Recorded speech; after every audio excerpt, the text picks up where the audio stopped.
Mesdames et messieurs, bonsoir. Bienvenue sur les antennes de la RTI. Nous avons l'honneur de recevoir son Excellence Alassane Ouattara, président sortant et brillamment réélu pour un second mandat de 5 ans. Monsieur le Président, bonsoir. Bonsoir. Tout d'abord, nos félicitations pour cette belle victoire. Merci beaucoup. La Commission électorale indépendante vient de proclamer votre réélection à la présidence de la République dès le premier tour. Oui. Quels sont vos premiers mots? Je voudrais d'abord vous dire que je suis un homme heureux, ça se voit sur mon visage, et dire toute ma fierté à mon pays, à mes concitoyens, d'avoir réussi une élection totalement apaisée, une campagne apaisée également, et en cela je voudrais rendre hommage et féliciter tous les candidats. Et le peuple ivoirien a montré sa maturité et sa soif de démocratie. Et ceci veut dire que maintenant, la page de la crise que nous avons vécue est totalement tournée et nous pouvons véritablement nous consacrer à l'avenir. Alors je voudrais maintenant dire à quel point je suis redevable au RHDP, au président Henri Konan Bédié, qui a su rallier, faire en sorte que notre alliance soit dynamique et soit sur le terrain pour conduire à mon élection.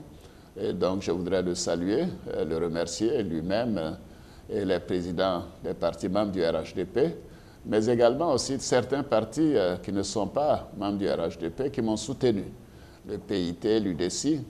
Et dans certaines régions également, j'ai vu que même certains militants du FPI m'ont dit qu'ils allaient voter pour moi, certains responsables de ce parti d'opposition. Cela veut dire que c'est une large victoire, 83,7%. C'est un score qui véritablement montre une adhésion de nos concitoyens à notre bilan, à notre politique, à notre vision de la Côte d'Ivoire, et cela m'encourage au plus haut point. Je voudrais donc saluer également tous ceux qui nous ont aidés à organiser cette élection, à commencer par la Commission électorale indépendante, les organisations de la société civile, le NDI, le National Democratic Institute, mais également les partenaires, aussi bien techniques que financiers. C'est vraiment un grand jour pour la Côte d'Ivoire. Je pense qu'avoir de telles élections aussi démocratiques, aussi transparentes, aussi crédibles, comme le disent les observateurs, et que ceci se fasse dans la paix, avec une adhésion aussi forte, montre que la Côte d'Ivoire est en marche et avance pour aller encore plus loin dans ce que nous voulons pour nos concitoyens. Merci à chacune et à chacun de vous. Je suis très fier en ce moment de mon pays et de mes concitoyens. Vous avez rappelé votre score, Monsieur le Président, il est de plus de 83%. Tout à fait. Le taux de participation, 54%. Tout à fait. Êtes-vous surpris vous-même par l'ampleur de cette victoire, c'est un plébiscite? Je dirais pas vraiment, parce que d'abord, j'estime qu'il faut, quand on a une responsabilité, une charge de ce genre, donner le meilleur de soi-même. Et c'est ce que nous avons fait avec notre équipe, le gouvernement et tous ceux qui ont contribué à cette victoire, les partis. Il fallait montrer un bilan. Mais notre bilan est exceptionnel. Vous savez, pendant 4 ans, avoir un taux de croissance qui avoisine 9% par an, c'est du jamais vu. Et donc, avec un tel bilan, je m'attendais tout de même à ce que mes concitoyens démontrent une certaine satisfaction. En deuxième lieu, pendant ces 3 ans et demi, 4 ans, j'ai visité chacune des 31 régions de notre pays, et tous les 2 districts, les 10 communes d'Abidjan. Je suis allé vers les populations, vers mes concitoyens, non seulement pour leur parler, mais bien sûr, de ce que j'entends faire, leur parler de réconciliation, de pardon, leur dire que la Côte d'Ivoire doit tourner la page, et leur dire aussi qu'est-ce que vous pensez de ce que nous faisons et qu'est-ce que nous pouvons mieux faire. Alors tout cela reflète, je pense, donc les réponses données par les Ivoiriens, et je m'en réjouis et je voudrais à nouveau féliciter nos concitoyens. Alors, Monsieur le Président, certains de vos adversaires se sont retirés de la compétition en évoquant des conditions, selon eux, non transparentes. Comment jugez-vous ce processus qui a conduit à votre réélection? Oui, mais vous savez, nul n'est prophète chez soi. Ce que je note, c'est que toutes les institutions qui sont venues, qui ont observé ces élections, qui ont parlé avec la Commission électorale indépendante, ont dit que ces élections étaient transparentes, crédibles, le fichier électoral, tous les efforts qui ont été faits pour qu'il n'y ait pas de fraude, la biométrie, le transfert électronique. Je pense que c'est un faux débat et vraiment, je vais me tourner vers l'avenir, me consacrer à ce qui intéresse les Ivoiriens. Vous avez défini vos priorités pour ce second mandat. On peut le rappeler rapidement. Renforcement des institutions pour la paix, la cohésion sociale et la bonne gouvernance, la transformation de l'économie, l'amélioration des conditions de vie des Ivoiriens, la promotion de la jeunesse et de la femme. Ce défi, Monsieur le Président, peut-il être tenu en 5 ans seulement, si je puis dire? Je tiens à respecter mes promesses, mes engagements. Je crois que les 4 ans et demi, je l'ai démontré. J'avais indiqué dans mon premier mandat que ma priorité, c'était l'amélioration des conditions de vie de nos concitoyens et par l'amélioration des infrastructures et la question de l'emploi, notamment des jeunes. Alors, en ce qui concerne l'amélioration des conditions de vie de nos concitoyens, c'est ce qui s'est traduit par les 84%, parce que nous avons amélioré le quotidien des Ivoiriens en donnant de l'eau potable, de l'électricité, en construisant des écoles, en construisant des centres de santé, des infrastructures modernes, en faisant en sorte que, en réalité, les revenus des différentes couches, que ce soit donc les paysans ou le secteur privé, avec l'augmentation du SMIC, les prix du café cacao, dans le secteur public, l'augmentation des salaires des fonctionnaires, tout cela concourt à l'amélioration des conditions de vie. Et donc là, nous avons réussi notre pari. En améliorant les infrastructures, bien sûr, tout le monde voit les ponts, les routes. Donc, le premier point a été largement réussi, mais pas assez, parce que je trouve que les Ivoiriens méritent mieux. Et c'est à cela que je voudrais m'atteler pour mon deuxième mandat, améliorer davantage le quotidien de nos concitoyens. Le taux de pauvreté était à plus de 50% quand je suis arrivé aux affaires. Nous l'avons réduit de 10% en 4 ans. Et maintenant, nous sommes en deçà de 50%. C'est une performance extraordinaire. Alors, le deuxième volet, comme je l'ai dit, c'était la question de l'emploi des jeunes et des femmes. Et en ce qui concerne l'emploi, nous avons créé 2 millions d'emplois en 4 ans. Dans mon programme, j'avais promis 1 million d'emplois. Donc, je vous dis, je suis un homme heureux aujourd'hui. Mes concitoyens ont donc donné un satisfecit à mon bilan.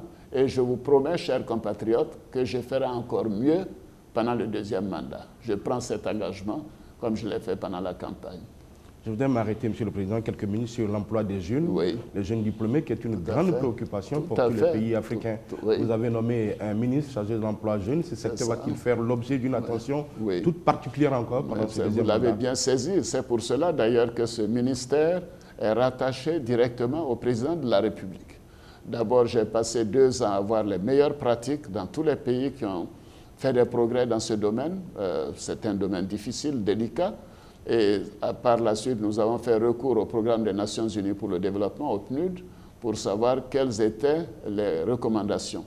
Et c'est à l'issue de tout cela que nous avons pris cette décision de fondre les 9 structures qui s'occupaient de l'emploi des jeunes en une seule structure et mettre cela sous la tutelle des ministres délégués auprès de moi, chargés de la promotion de l'emploi des jeunes. Les faits sont là. Ce jeune ministre a bien commencé. Il fait le tour du pays sans relâche. Il a commencé à créer déjà des micro-projets pour les uns et les autres et il va continuer. Et il me rend compte directement, aussi bien à mon niveau, au niveau du secrétaire général de la présidence et bien évidemment au chef du gouvernement, le Premier ministre Daniel Kablan-Duncan. Je suis très déterminé à faire en sorte que nous soyons un pays qui démontre que ce problème peut être résolu. À cela, maintenant, pendant mon deuxième mandat, nous allons travailler également à améliorer la situation des femmes. Il y a des progrès qui ont été faits, mais ce n'est pas assez.